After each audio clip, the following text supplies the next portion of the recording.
What's going on, guys? This is a story about the hospital shooting that happened in Chicago, where a beautiful a black woman was killed by, I think, her Latino fiance to be. I don't know. I'm gonna read the article, and I'm gonna show you pictures of the suspect. This is coming from 6 ABC. Chicago hospital gunman killed himself after shot by police. Police say the man who killed 3 people at a Chicago hospital fired his handgun at least 30 times before he fatally shot himself after being shot by police. Chicago police spokesman Anthony Guglielmi, I hope that's how you pronounce it, said the gunman, Juan Lopez, so he was a Latino, spotted police and ran inside Mercy Hospital after he fatally shot his ex-fiancee, Dr. Tamara O'Neill, or Tamara O'Neill, however you want to pronounce it, is a black woman, in the parking lot. Once inside the hospital, Lopez shot pharmacy resident Dana Less as she exited an elevator. Lopez then exchanged gunfire with police and killed Officer Samuel Jimenez. So he killed the police officer, he killed his ex-wife, and I think Dana Less, maybe that's a white lady, a white woman. Guglielmi says Lopez, or Guglielmi, whatever, says Lopez was shot in the chest, but then shot himself with a Glock semi-automatic handgun he was carrying.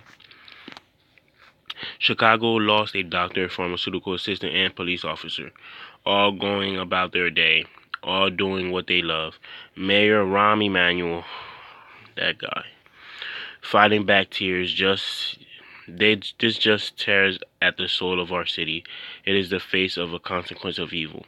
Mercy Hospital said the staff who died were Tamara O'Neill, 38, an emergency room physician who never worked on Sunday because of her religious faith, and Dana Less, a 25-year-old resident who had recently graduated from Purdue University. She just got out of school and was doing what she wanted, I bet. Now, this is the sister that was killed.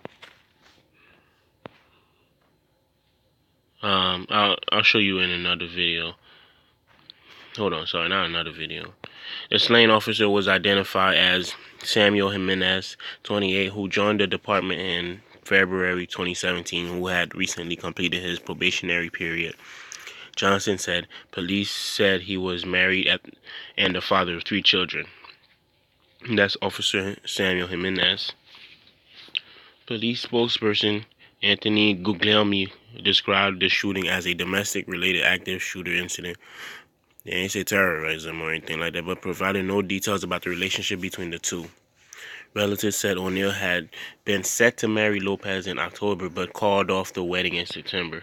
Lopez, 32, and O'Neill had been arguing in the hospital parking lot when a friend of O'Neill tried to intervene.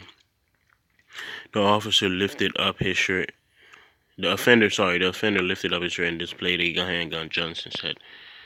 The friend ran into the hospital to call for help, and the gunfire began a second later. After O'Neill fell to the ground, Lopez stood over her and shot her 3 more times.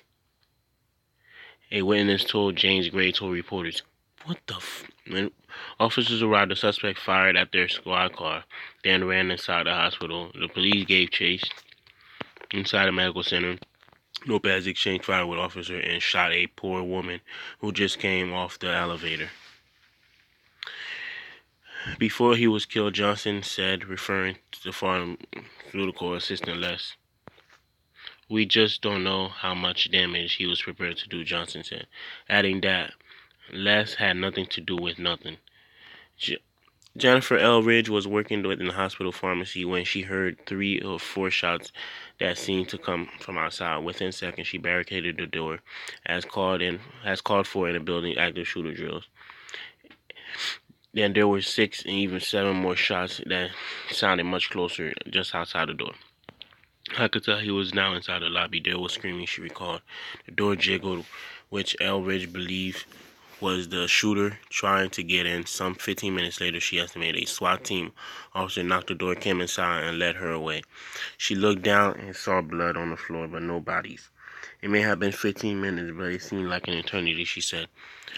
Maria Correa hid under a desk, clutching a 4-month-old son, Angel, while violence unfolded. Correa was in the waiting area of the hospital for her mother-in-law's doctor appointment when a hospital employee told them to lock themselves in the offices. Okay, I'm going to let you guys read the rest, but basically you get the gist of it.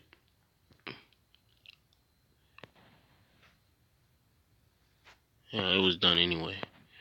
She lost track of many shots. They were the death in minutes.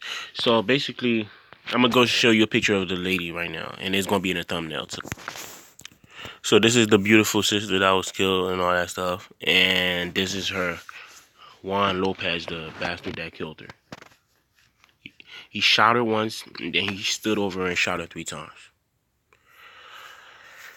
You know, this keeps happening, and I know she was a doctor. There was no way she could defend herself, but this was an unfortunate situation. There was basically no way to stop it, but I'm glad that he was taken care of. And I would love to hear the Hispanic community come out and and condemn him, but they're not going to do that. This is why I don't believe there is no damn black-brown alliance. It's just black people on their own. We're on their own. As Dr. John Henry Clark said, we have no friends. As always, guys, I want to say rest in peace to her. And my condolences go out to her family. But as always, to you guys who listen to me, keep your head on swivel. Stay in groups. Don't venture into unknown areas and exercise your Second Amendment rights. You guys let me know what you think in the comments. Subscribe, share the video, and I'll talk to you in the next one.